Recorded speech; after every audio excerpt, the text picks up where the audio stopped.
سمت الفکر فی الشعر الجاہلی و معلقۃ زہیر۔ فکر کی خصوصیت، فکری خصوصیت شعر جاہلی میں اور زہیر کا معلقہ۔ فکری خصوصیت، فکری علامت، فکری شناخت شعر جاہلی میں اور زہیر کا معلقہ۔ موضوع چل رہا ہے جو اشعار پڑھے گئے ان کے تجزیے سے متعلق، ان کے اندر خوبیوں کی وضاحت سے متعلق کہ کس شعر میں کیا خوبی ہے اور کس شعر میں کیا خصوصیت ہے۔ اسی کو تجزیہ کہتے ہیں اور اسی کو تحلیل کہا جاتا ہے عربی میں۔ تو سمت الفکر فی الشعر الجاہلی و معلقۃ زہیر، شعر جاہلی میں فکری خصوصیت اور زہیر کا معلقہ۔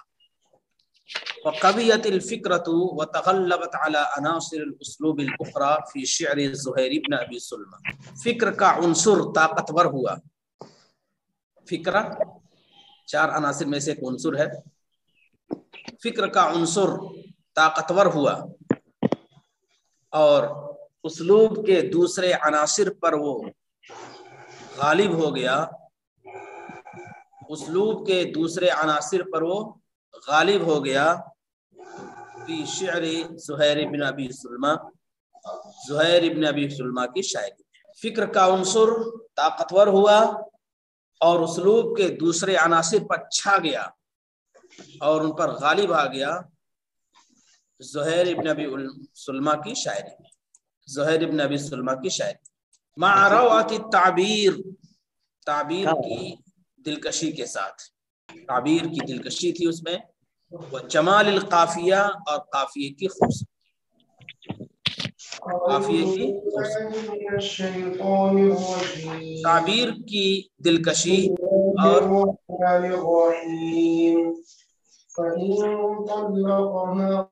مع روعۃ التعبیر، تعبیر کی دلکشی اور قافیے کی خوبصورتی کے ساتھ۔ فزخرت معلقته بالمعانی الانسانیہ الفاضلہ، تو اس کا معلقہ بھر گیا فاضلانہ انسانی مفاہیم سے، اعلیٰ انسانی مفاہیم سے، اعلیٰ انسانی معانی سے اس کا معلقہ بھر گیا، اس کا معلقہ معمور ہو گیا۔ فزخرت معلقته بالمعانی الانسانیہ الفاضلہ، اعلیٰ انسانی معانی اور مفاہیم اور اقدار سے اس کا معلقہ معمول ہو گیا۔ وامتاز زہیر باختیارها كموضوع رئیسی لشعره، اور زہیر بھی ممتاز ہوا باختیارها، ان معانی کو چن کر، ان معانی کو منتخب کرنے کے ذریعے، كموضوع رئیسی لشعره، اپنی شاعری کے بنیادی موضوع کے طور پر، اپنی شاعری کے بنیادی موضوع کے طور پر ان معانی کو منتخب کرنے کے ذریعے ممتاز ہوا۔ اور زہیر بھی ممتاز ہوا باختیارها، ان معانی کو منتخب کرنے چننے کے ذریعے، كموضوع رئیسی لشعره، اپنی شاعری کے بنیادی موضوع کے طور پر، وإجادة أدائه والتعبیر عنہ، اور اس کی بہتر انداز میں ادائیگی، وإجادة أدائه، ہی کی ضمیر موضوع کی طرف جا رہی ہے کہ وہ تعبیر عنہ، اور اس موضوع کی بہتر انداز میں ادائیگی اور اس کا اظہار یا شعر کی طرف، كموضوع رئیسی لشعره وإجادة أدائه وتعبیر عنہ، کہ زہیر ممتاز ہوا ان معانی کو منتخب کرنے کے ذریعے اپنی شاعری کے بنیادی اور مرکزی موضوع کے طور پر اور شاعری کی بہتر انداز میں ادائیگی اور اس کے اظہار کے ذریعے، فی لفظ جزل و اسلوب سہل ممتع، فصیح الفاظ میں، لفظ جزل، فصیح الفاظ میں، و سہل اسلوب سہل ممتع، اور پر لطف آسان اسلوب میں، دلچسپ آسان اسلوب میں، ممتع اور دلچسپ آسان اسلوب میں، دلچسپ آسان اسلوب میں۔ یہ زہیر ابن ابی سلمہ کی شاعری کے بارے میں بتا رہے ہیں کہ فکری پہلو غالب ہے اس کی شاعری میں، اور یہ دوسرے عناصر پر یہ زیادہ نمایاں ہے، لیکن اسی کے ساتھ ساتھ تعبیر کی دلکشی اور قافیے کی خوبصورتی بھی پائی جاتی ہے، اعلیٰ انسانی قدریں بھی پائی جاتی ہیں، اور ان کو اچھے انداز میں ادا کیا ہے زہیر ابن ابی سلمہ۔ پھر سن لیجئے، وقویت الفکرہ، فکرے کا عنصر طاقتور ہوا، وتغلبت علی عناصر الاسلوب الاخرى، اور اسلوب کے دوسرے عناصر پر چھا گیا، فی شعر زہیر ابن ابی سلمہ، زہیر ابن ابی سلمہ کی شاعری میں، ما روعت التعبیر، تعبیر کی دلکشی کے ساتھ، وجمال القافیہ، اور قافیے کی خوبصورتی کے ساتھ، فذخرت معلقته بالمعانی الانسانیہ الفاضلہ، تو اس کا معلقہ اعلیٰ انسانی مفاہیم سے بالکل معمور ہو گیا، اعلیٰ انسانی معانی سے بالکل بھر گیا۔ معلقہ شعری جو قصیدہ تھا۔ فذخرت وامتاز زہیر باختیارها، اور زہیر بھی ان معانی کو منتخب کرنے کی وجہ سے ممتاز ہوا، کموضوع رئیسی، مرکزی موضوع کے طور پر، مرکزی اور بنیادی موضوع کے طور پر اپنی شاعری کے لیے، اور اپنی شاعری کے بنیادی موضوع کے طور پر، اور اس کے حسن ادا اور حسن اظہار، حسن ادا اور حسن اظہار کے ذریعے یہ ممتاز ہوا، فی لفظ جزل، فصیح الفاظ میں، فصیح الفاظ، حسن ادا اور حسن اظہار کے ذریعے فصیح الفاظ میں، اور دلچسپ آسان اسلوب میں، دلچسپ آسان اسلوب میں۔ پوچھا جائے اگر کہ زہیر ابن ابی سلمہ کی شاعری کی خصوصیت کیا ہے، تو اس وقت یہی بتائیں گے کہ فکری پہلو غالب ہے، الفاظ کی دلکشی بھی ہے، اور قافیے کی خوبصورتی بھی ہے، اعلیٰ انسانی قدریں پائی جاتی ہیں، اور یہی اس کا بنیادی موضوع ہے۔ بس چند جملوں میں اس کا جواب ہوگا۔ زہیر بن ابی سلمہ کی شاعری، وجدانیت الشعر الجاہلی وغنائیتہ وکلام النابغۃ والخنساء، شعر جاہلی کا شعوری پہلو، وجدانی کا مطلب شعوری پہلو، جس میں احساس بہت زیادہ شامل ہوتا ہے، وجدانیت، وجدہ سے ہے وجود کے معنی ہوتے ہیں پانا، شعر جاہلی کا شعوری پہلو اور اس کا غنائی پہلو، نغماتی پہلو، غنائیتہ اس کا نغماتی پہلو، اس کا غنائی پہلو، اس کا نغماتی پہلو اور اس کا غنائی پہلو، وہ کلام النابغہ والخنساء، اور نابغہ اور خنساء کا کلام، نابغہ اور خنساء کے اشعار، شعر جاہلی کا نغماتی پہلو اور اس کا شعوری پہلو، اور نابغہ اور خنساء کے کا کلام۔ نابغہ زبیانی، جس نے بادشاہ کی خدمت میں معذرت نامہ پیش کیا تھا، نابغہ زبیانی وہی شاعر ہے، گزر چکا تذکرہ، اور خنساء بنت شرید ہیں، جن کے بھائی کا انتقال ہوگا تو انہوں نے مرثیہ خوانی کی تھی، اور مرثیہ خوانی میں ایک شان رکھتی ہے۔ وَلَقَدْ عَمَّ فِي الشِّعْرِ الْجَاهِلِيِّ كُلِّهِ بِحُكْمِ طَبِيعَتِهِ الْبَدَوِيَّةِ الْبَسِيطَةِ الْاهْتِزَازُ الْعَاطِفِيُّ وَالْمَقْدُرَةُ الْخَيَالِيَّةُ، پورے شعر جاہلی میں، عَمَّ پورے شعر جاہلی میں عام ہوا، وَلَقَدْ عَمَّ عام ہوا پورے شعر جاہلی میں، بحکم طبیعتہ البدویۃ البسیطہ، حکم کے معنی وجہ کے، وجہ، بحکم طبیعتہ البدویۃ، سادہ بدوی مزاج کی وجہ سے، سادہ بسیطہ، بدوی بدویہ دیہاتی، سادہ بدوی مزاج کی وجہ سے پورے شعر جاہلی میں عام ہوا، سادہ بدوی مزاج کی وجہ سے پورے شعر جاہلی میں عام ہوا، الاہتزاز العاطفی، جذباتی جوش، جذباتی جوش، اہتزا معنی ہوتے ہیں ہلنا، اہتزا کے معنی ہوتے ہیں ہلنا، اور عاطفی ہوتے ہیں جذباتی، تو جذباتی جوش جو ہے یہ پورے شعر جاہلی میں سادہ بدوی مزاج کی وجہ سے عام ہو گیا۔ والمقدرۃ الخیالیۃ، اور خیالی صلاحیت، خیالی فکر نہیں بلکہ خیالی صلاحیت، خیال آرائی کی جو صلاحیت ہوتی ہے وہ، اور خیال آرائی کی صلاحیت، خیال آرائی کی صلاحیت، ما التزام التعبیر الفخم القوی المؤثر، ما التزام اہتمام کے ساتھ، التزام من ہوتا ہے اہتمام کرنا، ما التزام التعبیر الفخم پرشکوہ فخ بنے ہوتے ہیں بھاری بھرکم، پرشکوہ تعبیر کے اہتمام کے ساتھ، پرشکوہ تعبیر اور بھاری بھرکم تعبیر کے اہتمام کے ساتھ، القوی المؤثری، جو طاقتور بھی ہو اور مؤثر بھی، تو مؤثر، طاقتور اور پرشکوہ تعبیر کے اہتمام کے ساتھ، جذباتی جوش بھی تھا اور خیالی صلاحیت بھی تھی، جذباتی جوش بھی تھا۔ وَيَتَجَلَّى ذَلِكَ كُلُّهُ، اور یہ تمام چیزیں نمایاں ہیں، اور یہ تمام چیزیں اس میں نمایاں ہیں شعر جاہلی میں۔ وَبِالنُّضْجِ وَالرِّقَّةِ وَالسُّهُولَةِ مَعَ الْجَزَالَةِ، اور بالنضج، اور پختگی کے ساتھ، نضج ینضج نضجن و نضجن کے معنی ہوتا ہے پختہ ہونا، پک جانا، کسی چیز کا پک جانا، جیسے آم پک جائے، بالکل پیلا ہو جائے تو اس کو کہتے ہیں نضج الانبہ، نضج ینضج نضجن پک جانا، نضج ینضج نضجن پک جانا، نضج واحترق پک گیا ہے اور بالکل جل گیا ہے۔ وبالنضج والرقة والسهولة، اور پختگی کے ساتھ اور لطافت کے ساتھ، رقہ کا مطلب لطافت، پختگی کے ساتھ، لطافت کے ساتھ، اور سہولت یعنی آسانی، روانی کے ساتھ، روانی یا آسانی کے ساتھ، آسانی سے بھی۔ اب با کا تعلق کس سے ہے یہ؟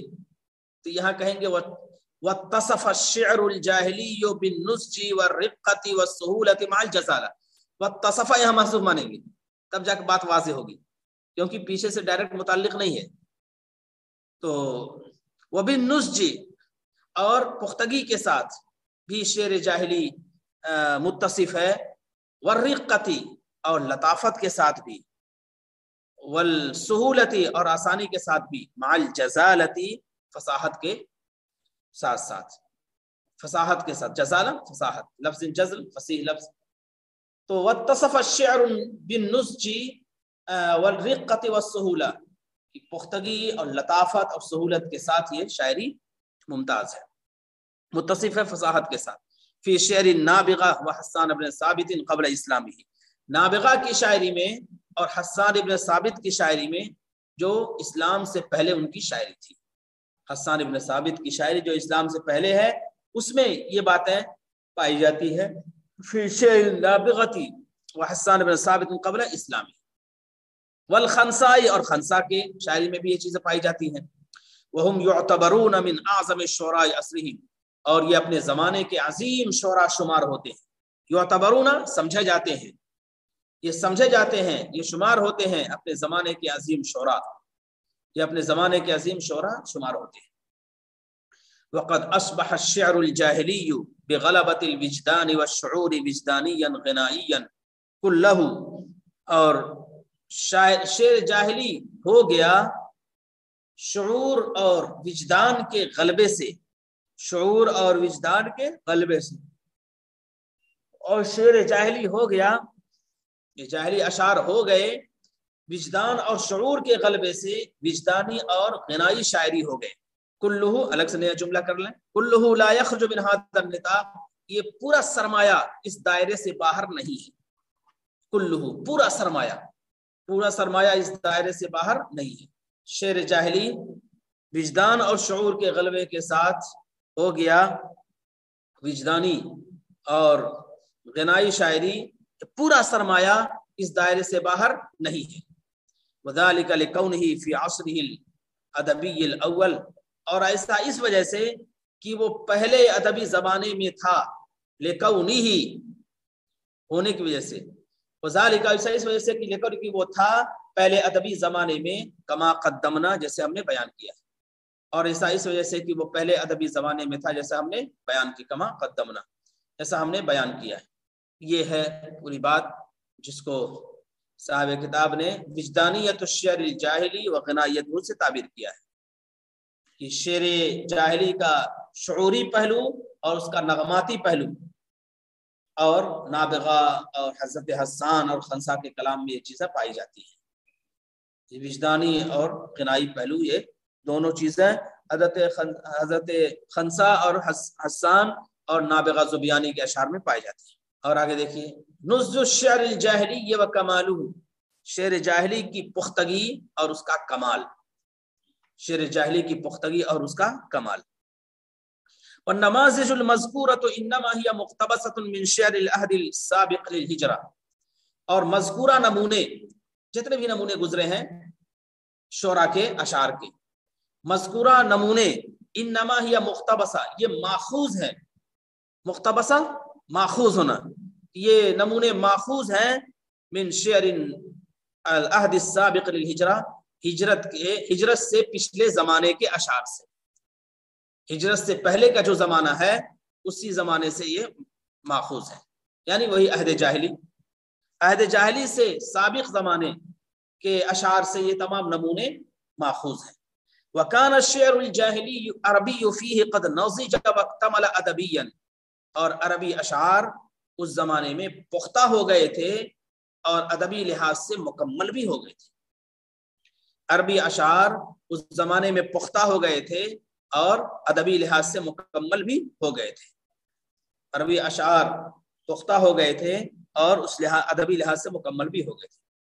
وَأَصْبَحَ أَرْقَى مَا يُمْكِنْ فِي عَصْرٍ أَدَبِيٍّ بِدَائِيٍّ، اور عربی اشعار ہو گئے تھے سب سے زیادہ ترقی یافتہ، ارقا ما یمکن، سب سے زیادہ ترقی یافتہ جتنا ممکن ہوتا ہے ابتدائی ادبی زمانے میں، ابتدائی ادبی زمانے میں جتنا ممکن ہوتا ہے اس سے زیادہ پختہ ہو گئے تھے عربی اشعار۔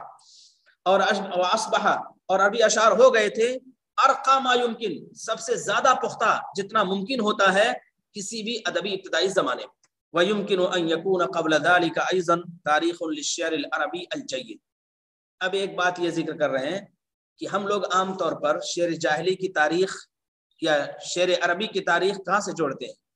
عصر جاہلی سے، وہیں سے عصر جاہلی ہی سے شعر عربی کی تاریخ جوڑتے ہیں۔ صاحب یہ کتاب یہ کہہ رہے ہیں کہ پہلا جو ادبی دور ہے وہ عصر جاہلی ہے، لیکن ممکن ہے کہ حضرت آدم سے لے کر حضرت عیسیٰ علیہ السلام کے بعد تک بھی اشعار رہے ہوں، ممکن ہے، اس کا انکار نہیں ہے، کیونکہ انسان ہے تو نثر ہے اور شعر ہے۔ ممکن ہے کہ حضرت آدم سے لے کر حضرت عیسیٰ علیہ السلام کے بعد کے دور تک اشعار رہے ہوں، لیکن وہ اشعار ہمارے سرمایے میں محفوظ نہیں ہے، ہماری تاریخ میں محفوظ نہیں ہے۔ اب جب چیز محفوظ نہ ہو تو پھر اس کی ادبیت کا، اس کی فصاحت کا کس قدر تذکرہ کیا جا سکتا ہے، کیسے اس کو لوگوں کے سامنے لایا جا سکتا ہے۔ تو اس وجہ سے وَيُمْكِنْ، اور ممکن ہے أَن يَكُونَ قَبْلَ ذَلِكَ أَيْضًا، کہ اس سے پہلے بھی، اس سے پہلے سے مراد یعنی عصر جاہلی سے پہلے، عصر جاہلی سے پہلے بھی تاریخ للشعر العربی الجید، عصر جاہلی سے پہلے بھی اچھے عربی اشعار کی تاریخ رہی ہو، اچھے عربی اشعار کی تاریخ رہی۔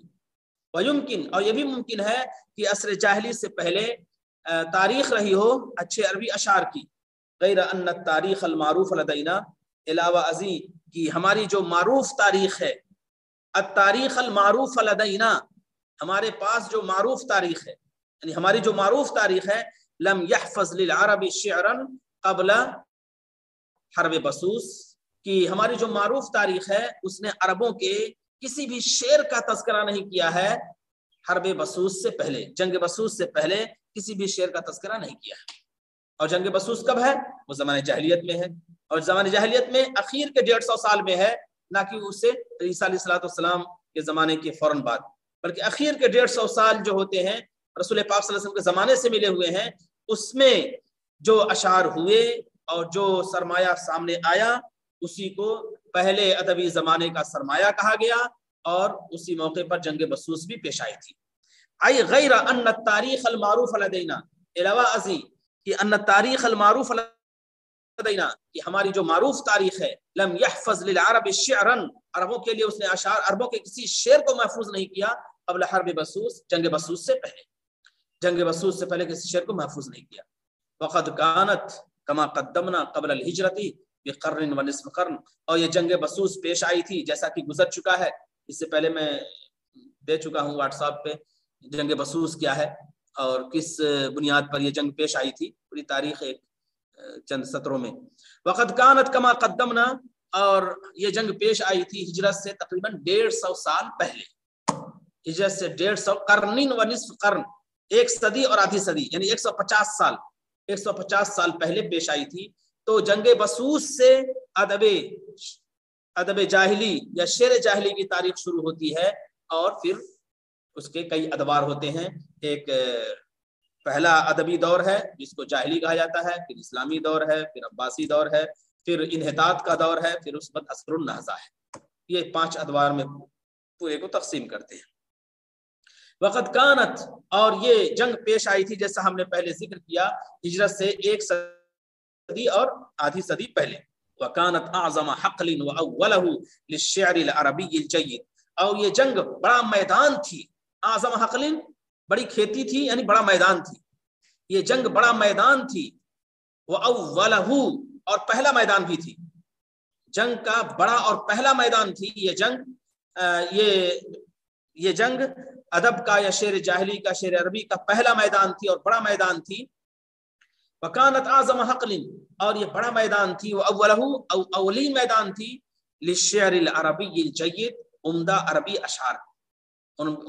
اشعار کا، لما وقع فیہا، اس وجہ سے کہ اس زمانے میں، اس وجہ سے کہ اس میں، لما وقع فیہا، فیہا کی ضمیر جاری حرب بسوس کی طرف، لما وقع کی اس جنگ میں پیش آئے حادثات اور واقعات، لما وقع فیہا کیونکہ پیش آئے اس جنگ میں، من احداث حادثات، وواقائع اور اہم واقعات، وقعات جمع واقعات جنگیں، اور اہم واقعات اور جنگیں پیش آئیں، جنگوں سے ترجمہ کریں گے کہ حادثات اور جنگیں پیش آئیں، متتابعات کثیرہ، مسلسل اور زیادہ، مسلسل بہت زیادہ، مسلسل اور 40 سال یہ جنگ رہی تھی، تو معلوم ہے کہ 40 سال یہ جنگ رہی، اور صرف اونٹنی کی وجہ سے، بسوس اونٹنی کی وجہ سے یہ جنگ پیش آئی تھی، اور اسی کی بنیاد پر یہ 40 سال تک رہی۔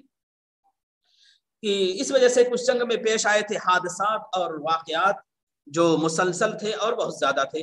بعثت علی انتاج الشعر الکثیر، جو باعث بنے، بعثت مانے وجہ بننا، سبب بننا، باعث ہونا، جو انہوں نے ابھارا یا جو سبب بنے اور باعث بنے، علی انتاج الشعر الکثیر، بہت سے اشعار کو وجود میں لانے کا، انتاج وجود میں لانا، بہت سے اشعار کو وجود میں لانے کا سبب بنے۔ جب واقعات پیش آتے ہیں، دل پہ چوٹ لگتی ہے اور انسان کا ضمیر متاثر ہوتا ہے، تو پھر وہ جو شاعری کا سبب ہوا، وہ معاملہ جو عجب ہوا، جیسی کیفیت پیدا ہوتی ہے۔ لما وقع فیہا، کیونکہ اس کے اندر پیش آئے حادثات اور اہم واقعات جو مسلسل سے، متتابعات مانے مسلسل، مسلسل بہت زیادہ، بعثت علی انتاج الشعر الکثیر، جو بہت زیادہ اشعار کے وجود میں لانے کا ذریعہ بنے، بہت زیادہ اشعار کے وجود میں لانے کا ذریعہ بنے۔ یہ عنوان تھا نضج الشعر الجاہلی و کمالہ، شعر جاہلی کی پختگی اور اس کا کمال۔ شعر جاہلی اسی پورے ایک پیراگراف پر بعض لوگوں نے پوری کتاب لکھ دی ہے، اور صاحب کتاب نے اس کو دریا کے کوزہ میں بند کر دیا ہے۔ دریا کو کوزہ جانتے ہیں؟ دریا کو کوزہ میں بند کرنا، جو ایک پیالے میں انسان پورے دریا کو بند کر دے، یہ تو ناممکن ہے کہ محاورہ استعمال ہوتا ہے۔ جب انسان ما قل و دل والی بات کہے، یعنی بہت جامع بات کہے، تو کہا جاتا ہے کہ دریا کو کوزے میں بند کر دیا۔ یہ اس وجہ سے کہا ہے، یہ پس منظر سمجھنے کی چیز ہے کہ شعر جاہلی پر لوگوں نے حملہ کیا ہے، شعر جاہلی پر لوگوں نے اعتراض کیا ہے، اور کہا یہ ہے کہ جو جاہلیت کے اشعار ہیں وہ اس وقت کے اشعار نہیں ہیں، بلکہ عباسی دور اور اموی دور میں وہ اشعار کہے گئے ہیں، اور ان کو زمان جاہلیت کی طرف منسوب کر دیا گیا ہے۔ یہ اعتراض کیا مستشرقین نے۔ مستشرقین کہتے ہیں ان لوگوں کو جو یورپ کے رہنے والے ہیں، اور انہوں نے اسلامی علوم، قرآن، حدیث، تاریخ، سیرت میں مہارت پیدا کی ہے۔ مستشرقین، استشرقہ، کسی چیز کو طلب کرنا، یعنی مشرق کو طلب کرنا، تو مشرقی علوم ان کو کہا جاتا ہے۔ تو قرآن، حدیث، سیرت اور تاریخ میں خاص طور سے انہوں نے مہارت پیدا کی اور جا بجا انہوں نے اعتراضات کیے ہیں اور الزامات لگائے ہیں. تو قرآن پہ بھی الزام لگاتے ہیں اور کہتے ہیں کہ قرآن یہ نعوذ باللہ محمد صلی اللہ علیہ وسلم کا گڑھا ہوا ہے، ایسا کہہ دیتے ہیں. سیرت کے بارے میں کہہ دیتے ہیں کہ ہاں یہ سب ایسی ہی چیزیں ہیں جو بعد میں گڑھ لی گئی ہیں. اور سیرت کے بارے میں بھی اسی طرح سے، حدیث کے بارے میں بھی، تاریخ کے بہت سے واقعات کے بارے میں.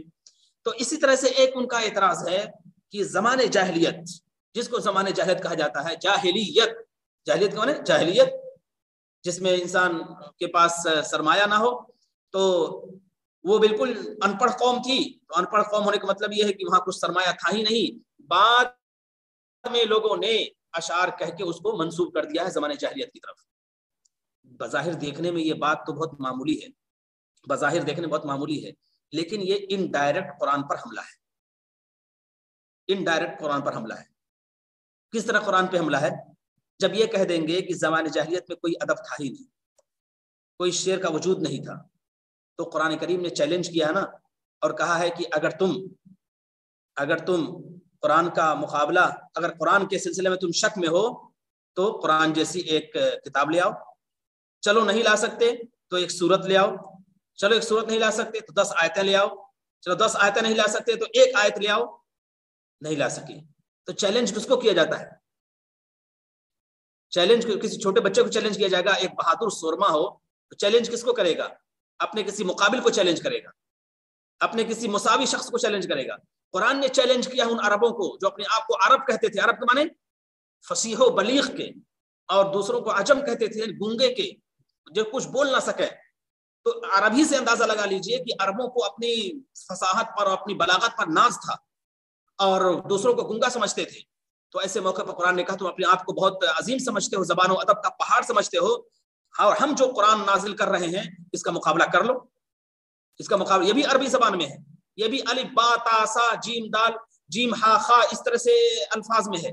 تم یہ بولتے ہو تو لہٰذا مقابلہ کر لو. اور مقابلہ کیا لوگوں نے. آپ نے سنا ہوگا قرآنی آیتیں جو انہوں نے پیش کی، یا زفدا کم تنقین للماء تقدرین وللوارد تنفرین. یہ آیت تھی زبان جاہلیت کی کہ لوگوں کی آیت تھی جنہوں نے مقابلہ کیا. یا زفدا، اے میڈھکی، کم تنقین، تو کتنا ٹٹرائے گی، للماء تقدرین، نہ پانی کو گدلا کرے گی، وللوارد تنفرین، اور نہ کسی آنے والے کو بھگا سکے گی. یہ ہے اس زمانے کی ان کے لحاظ سے قرآن آیت کا مقابلہ. الم تر الى الجن وابلاسها وایاسها من دینها ولحوقها بالقلاص واحلاسها. کیا جن کو نہیں دیکھا کہ وہ اٹھنی کے ساتھ وابستہ ہو جاتا ہے اور جیسے چاہتا کرتا ہے. الفیل والفیل وما ادراک ما الفیل له خرطوم طویل له خرطوم ذنب قصیر. کیا ہاتھی اور ہاتھی کے بارے میں کیا جانتے ہو؟ سونڈ بہت لمبی ہے اور دم بہت چھوٹی ہے. تو یہ سب آیتیں ہیں جو انہوں نے. ایک نے کہا انا اعطیناک الکوثر فصل لربک وانحر ان شانئک هو الابتر ما هذا قول البشر. آنکھیں چت ہو گئی ہیں. ما هذا قول البشر، یہ کسی انسان کا کلام نہیں، کسی انسان کا. یہ مقابلہ کیا. تو بتانا مقصود یہ ہے کہ زمانے جاہلیت میں ادب تھا، زمانے جاہلیت میں فصاحت تھی، زمانے جاہلیت میں بلاغت تھی، زمانے جاہلیت میں ادب کا اعلیٰ سرمایہ پایا جاتا تھا. لیکن عموم نہیں تھا جس طرح سے عموم ہونا چاہیے تھا کہ گھر کا فرد معاشرے کا فرد اس کا عالم ہو اور پڑھا لکھا ہو. بلکہ لوگ تھے اور جو بڑے بڑے شعراء شمار ہوتے تھے پائے جاتے تھے. تو زمانے جاہلیت میں ادب تھا، تب قرآن نے ان کو چیلنج کیا ہے. اگر ادب نہ ہوتا تو پھر چیلنج کس بات کا. تو اس وجہ سے بہت سے لوگ متاثر ہوئے اس سے. اس لیے صاحب کتاب نے اس کا عنوان باندھا ہے نسج الشعر الجاہلی و کمالہ. شعر جاہلی کی پختگی اور اس کا کمال. یعنی پختہ شاعری تھی. پختہ شاعری کب ہوتی ہے؟ جب اس کی ابتدا ہو، پھر شباب آئے اور پھر اس کے بعد پختہ ہو جائے. تو زمانے جاہلیت کی شاعری پوری عہد طفولت سے بھی گزری، عہد شباب سے گزری، اور پھر عہد کہولت یعنی پختگی میں آ گئی. اور پختگی میں آ کر اس نے اپنا سکہ بنوایا. پھر اس کے بعد ان لوگوں نے کہا کہ نہیں، قرآن کا مقابلہ تو ہم نہیں کر سکتے. اس مسئلے کو عربی زبان میں کہا جاتا ہے قضیۃ الانتحال. قضیۃ الانتحال، یہ بات یاد رہنی چاہیے. آئندہ آپ پڑھیں گے اگر ذوق ہوگا اس سے شعر جاہلی سے. تو قضیۃ الانتحال کہا جاتا ہے اس کو. قضیۃ الانتحال، انتحال مانے کیا؟ منسوب کرنا. منسوب کرنا یعنی دوسرے عہد کے سرمایے کو کسی اور سرمایے کی طرف منسوب کرنا. قضیت الانتحال، انتحال کا مسئلہ، شعر جاہلی کے انتحال کا مسئلہ، یعنی یہ کہنا کہ یہ زمانے عباسی میں کہی گئی باتیں اور اس کو منسوب کر دیا گیا زمانے جاہلیت کی طرف، تو یہ قضیت الانتحال ہے، باقاعدہ ایک موضوع ہے، اس پر 10 کتابیں موجود ہیں قضیت الانتحال پر، لیکن صاحب کتاب نے اس کو مختصر یہاں بیان کر دیا ہے۔ اور اس 20ویں صدی میں جن لوگوں نے اس میں نمایاں حصہ لیا اس میں طہ حسین نے ایک کتاب لکھی ہے جس کا نام ہے فی الشعر الجاہلی۔ ہم لوگ عام طور پہ اسے ادیب کی حیثیت سے جانتے ہیں طہ حسین کو، لیکن اس نے یہ بھی عربوں سے متاثر، ان سے یورپین سے متاثر ہو کر، مستشرقین سے متاثر ہو کر ان کی فکر کی تائید کر دی، بعض لوگوں نے کہا نہیں اس نے اپنی قول سے رجوع کر لیا تھا، لیکن کتاب تو موجود ہے اور باقاعدہ اس کتاب کے جوابات لکھے گئے ہیں۔ تو یہ شعر جاہلی کا جب بھی ذکر آئے گا، جو بھی شعر جاہلی کا تذکرہ کرے گا تو اس موقع پر یہ قضیت الانتحال ہے، ضرور اس سے کچھ نہ کچھ ہوگا۔ اب اس موضوع کو آپ پڑھیے، دیکھیے تو ساری باتیں معلوم ہوں گی۔ اور آگے دیکھیے، وقت بھی ختم ہو رہا ہے۔ ادب وجود الکتابہ، کتابت کا ناپایا جانا، اس زمانے میں جو ادب تھا وہ سینہ بسینہ منتقل ہوتا تھا، سینہ بسینہ۔ ان کے حافظے کے بارے میں تو مشہور ہے کہ عربوں کا حافظہ بہت قوی ہوتا ہے، اور اس زمانے میں حافظہ اور قوی تھا، پورے قصیدے کو وہ اپنے ذہن میں محفوظ رکھتے تھے اور سنا دیتے تھے۔ اور آج کل مشاعروں میں ایک پرچی رکھتے ہیں یا ڈائری رکھتے ہیں تب سنا سکتے ہیں، فوراً دیکھتے ہیں، یہ فرق ہوتا ہے۔ تو اس زمانے میں اس وجہ سے لکھنے کے ادوات تو زیادہ نہیں تھے، لیکن علم تھا اور وہ سینہ بسینہ منتقل ہوتا تھا، سینے سے سفینے میں منتقل کرنے، یعنی اس کو قلم و قرطاس کے ذریعے سے منتقل کرنے کا سلسلہ یہ بعد میں شروع ہوا ہے۔ تو یہ عدم وجود الکتابہ، کتابت کا نہ پایا جانا، اس زمانے میں کتابت نہیں پائی جاتی تھی۔